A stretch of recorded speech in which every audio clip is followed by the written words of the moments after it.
Welcome to the quick take after Fulham's 2-0 victory over Leicester City at the King Power. We're here at Leicester Station for a super quick take because we've got a train to catch. Jack Kelly, hello. Hello. How are you? Good, thank you. 2-0 win, happy days. Absolutely. I think that was important. After Tuesday night, there was a lot of reaction in the fan base about individual players and the way we gave away the goals. And coming to Leicester, who had obviously had 6 losses in a row, it was important that we didn't give them a gift like we gave West Ham a gift the other day. So after a tetchy first half where not much happened and we had to make one big save and didn't create too much, we finally took the chances and made the chances, and Harry Wilson, Sander Berge to a man, fantastic, and really important to win.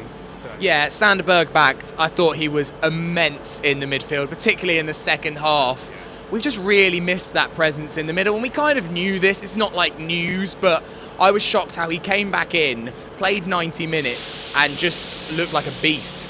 Yeah, and I mean, we've relied on that position for so many years now through Japalinia, and obviously you miss out on Sander Berge for a few games, and performances did drop off, and results did drop off, but Sander Berge was very, very important.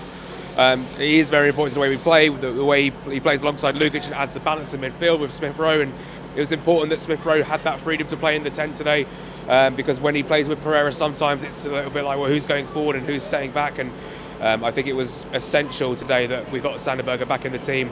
You know, he wasn't in the squad for West Ham, so I was thinking, maybe he won't even make the 11 for today, and he's back in straight away. I think maybe to just save him for today, and he was so vitally important for us, and I think this is a win that I think is going to calm down the fan base, because there's definitely there was a lot of, like I say, reaction after Tuesday night, and I can understand it with the circumstances, but this was really important. Some really good individual performances today, and just speaking to Marco just now, we found out about Alex Iwobi had the flu, went off at half time, so that's understandable. He's also played so much football over the last 3-4 weeks that he deserves a bit of a rest as well, and we've got a nice rest coming up to Man United, so we've got another 8 days to rest up and go again.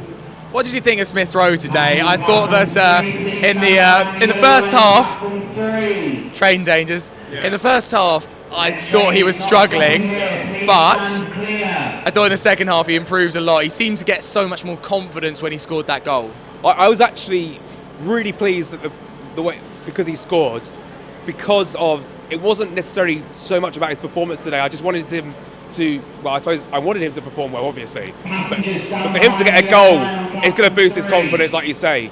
And actually, that stooping header, it sort of reminded me of the first goal we ever saw him score in Portugal with the diving header, and it was a really well-made goal. Brilliant from Harry Wilson to hook it back. Lukic getting the touch, and it was basically what we didn't do in the last minute against West Ham, which was put the ball in the back of the net when we literally had the chance to do it, and then obviously Smith-Rowe's there. But you're right, the second half he picked up those pockets much better, got into better positions, linked up the play better, got his goal, and hopefully now we can see him kick on. This is our record signing at this football club, and we've yet to see the best from him. And I think it's going to take longer to see the best from him than it has for Sander Berge, who's really come into the team and really started to progress. But Smith-Rowe, because he hasn't played football in the last 2 seasons, it's going to take him time. He had an injury in the last couple of weeks. Again, it takes some time to get his fitness back up, but that goal's going to give him a lot of confidence. Good second half performance. We'll see more from Smith-Rowe now in the coming weeks, and that is so important for Fulham. And then Adama Traore, as you say, came on at half-time because Alex Iwobi had the flu, and I'm glad you've clarified that, because it was a bit of an odd one at half-time. You're like, why has Iwobi gone off here? And unfortunately, he's not injured. It's something that he can recover from. I thought Adama played pretty well. He obviously got his goal as well. Bit of confidence for him is pleasing, because I think Adama's had a tough time of late, and obviously that miss on Tuesday would have been, he was one of many who contributed to that loss on Tuesday. It's amazing. We talk about his end product so much with Adama Traore, and then he pulls out a worldie like that.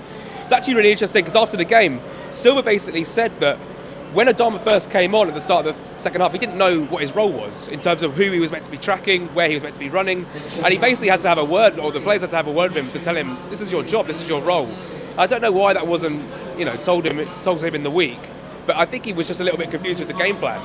And actually, he got those spaces in behind because the game was stretched at 1-0. Leicester had to come forward and really, knock on the door, and that allowed Traore to have more space to run into. I don't think he did amazingly well with the space he got into. Like, there was a couple of times he gave the ball away, but overall, that's a cracking finish. That's a really good finish with the volley. And again, it's Harry Wilson making it. I think Harry Wilson has, for me, been maybe third or second best player of the season for Fulham so far with Lukic and Iwobi. The way he's creating, the way he's sort of come from the bench and then now got into the starting 11. He hasn't looked back since. Scored some incredibly important goals for us against Brentford and against Chelsea and even more. A couple of headers against one against Bournemouth. I mean, it's so impressive. We're in a really good space. The mood in the fan base wasn't good in the week, understandably, but we need to take a step back. 5 defeats in 22. At this stage of the season, we're Fulham Football Club in the Premier League.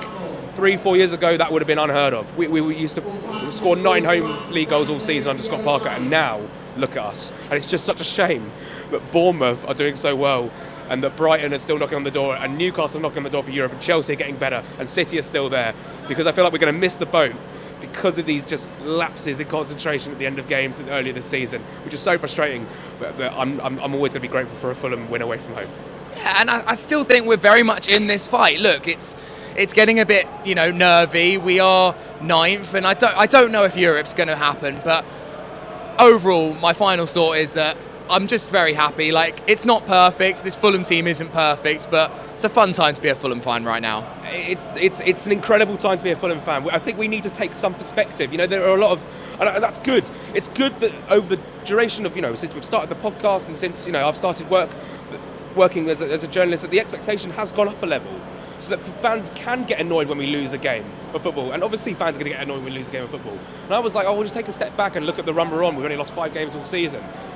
But right now, it is as good as it's been in.